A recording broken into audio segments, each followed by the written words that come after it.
Hello guys, स्वागत है आप सभी का एक नए लर्निंग वीडियो में जिसमें आपको कुछ सीखने को मिलेगा। अगर आप रेलवे के नए एम्प्लॉई हैं, आपने रेलवे ग्रुप डी ज्वाइन किया है या फिर रेलवे की कोई भी पोस्ट ज्वाइन करी है आपने, तो आपके लिए वीडियो बहुत ही इन्फॉर्मेटिव होने वाला है। लेकिन वीडियो तभी काम का है जब वीडियो में आप एंड तक बने रहिएगा। आज के इस वीडियो में हम चर्चा करेंगे कि रेलवे में छुट्टियाँ कैसे ली जाती हैं, आपको CL और LAP कब मिलती हैं और किस प्रकार से लेना होता है। अगर आपने छुट्टियां सही तरीके से नहीं ली या छुट्टियां लेने की आपको सही नॉलेज नहीं है तो आपका एब्सेंट लग जाएगा। तो उसी के बारे में मैं बात करने वाला हूं। हेलो फ्रेंड्स, मेरा नाम अनिल सिंह राजपूत है। मैं सागर मध्य प्रदेश का रहने वाला हूं और मैं पिछले 8 साल से कॉम्पिटिटिव एग्जाम की तैयारी करवा रहा हूं। मैं इंग्लिश, हिंदी, रीजनिंग, मैथ्स पढ़ा लेता हूँ। फिलहाल मैं इंडियन रेलवे में जॉब करता हूँ। तो पहला सवाल कि सर, जैसे मुझे घर में ज़रूरी काम है या फिर मुझे घर घूमने जाना है या घर में शादी है या किसी भी काम के लिए अर्जेंट वर्क के लिए छुट्टियाँ लेनी है, तो किस प्रकार से मैं छुट्टी लूँगा। तो सबसे पहली छुट्टी होती है CL मतलब कैजुअल लीव।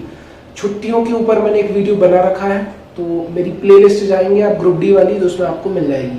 तो जब आपको CL कैजुअल लीव लेना हो ना, तो उस कंडीशन में क्या होता है कि CL साल भर में 10 होती हैं जो आपको कभी भी मिल सकती हैं। अगर आप रेलवे को पहले से नहीं बता पाते हैं, पहले से इन्फॉर्म नहीं कर पाते हैं, अर्जेंट बेसिस पर कभी भी आपको छुट्टियां चाहिए, तो 10 CL होती हैं जो आपको मिल जाती हैं इमरजेंसी में। तो CL तो आप कभी भी ले सकते हैं। बात रही LAP की, तो कुछ स्टेशन में जहां पर लोड कम होता है वहां पर आपको LAP जल्दी मिल जाती है। कुछ स्टेशन में पहले से आपको इंटीमेट करना होता है, इन्फॉर्म करना होता है कि मुझे LAP लीव ऑन एवरेज पे वाली छुट्टी चाहिए, है ना। एप्लीकेशन देनी होगी, इन्फॉर्म करना होगा, तब आपका नंबर आएगा, तब आपको छुट्टी मिलेगी। लेकिन CL आपको कभी भी मिल जाती है। अब इसका फंडा समझिए। देखो, रेलवे में एक होता है रेस्ट का मतलब पूरे महीने में एक वीक में कोई भी दिन, सोमवार से लेकर रविवार तक किसी भी दिन आपका रेस्ट हो सकता है। जैसे मेरा रेस्ट फ्राइडे को होता है, तो फ्राइडे को मेरी छुट्टी होती है। इसमें रविवार की छुट्टी नहीं चलती। किसी का मंगलवार को हो सकता है, किसी का गुरुवार को हो सकता है, किसी का सोमवार को हो सकता है, किसी का शनिवार को हो सकता है। ठीक है, तो मेरा फ्राइडे को है।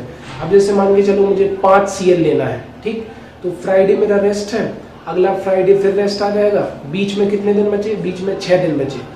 तो इन 6 दिनों की मैं छुट्टी ले सकता हूँ। तो टोटल कितनी छुट्टियां हो गई? 8 हो गई। 2 रेस्ट, बीच में मैंने 6 CL लगा दी। ठीक है, तो टोटल 8 दिन की छुट्टी होगी। लेकिन इसका फंडा क्या है, अगर आपने एक साथ 10 CL ली है मान लो, ठीक है, तो 10 CL पूरी खत्म होने के अगले दिन बाद 11वें दिन आपको प्रेजेंट होना पड़ेगा हर हाल में। अगर 11वें दिन आप एब्सेंट मारते हैं तो उसके पहले जो आपने 10 छुट्टियां लगाई है ना, वो भी एब्सेंट में बदल जाएंगी। मतलब पूरे 10 CL लगाने के बाद रेगुलर अगर आपने 10 CL लिए हैं तो उसके अगले दिन आपको प्रेजेंट हर हाल में होना है। अगले दिन अगर आप एब्सेंट हुए तो जो आपने 10 दिन की छुट्टियां लगाई हैं वो एब्सेंट में बदल जाएंगी। पहला समझ गए होंगे ना आप। दूसरी बात, जैसे मान के चलो आपने फ्राइडे आपका मेरा रेस्ट है, अगला फ्राइडे फिर रेस्ट है, बीच में मैंने 6 LAP लगाई, ठीक है। तो जैसे ही 6 LAP के बाद मेरा जो अगला रेस्ट आएगा, अगर उस रेस्ट के अगले दिन मैं नहीं आऊँगा ना, तो मेरा जो रेस्ट है वो भी LAP में बदल जाएगा। समझ रहे हैं ना। जो मैंने रेस्ट लिया था, जैसे पहले रेस्ट फिर 6 छुट्टियाँ, तो 7 दिन हो गए। फिर उसके बाद फिर मेरा रेस्ट आया, तो उस दिन क्या होगा, अगर मैंने उस रेस्ट के अगले दिन फिर छुट्टी ली तो वो रेस्ट भी LAP में कन्वर्ट हो जाएगा। अगर उस रेस्ट के बाद भी मैं नहीं आया तो वो LAP में कन्वर्ट हो जाएगा। दूसरी कंडीशन, मान लो कि आपकी छुट्टियाँ खत्म हो गई हैं, मतलब 6 LAP के बाद आपने रेस्ट लिया, उसके बाद आप फिर एब्सेंट हो गए, तो जो आपने LAP ली है ना वो भी एब्सेंट में बदल जाएंगी।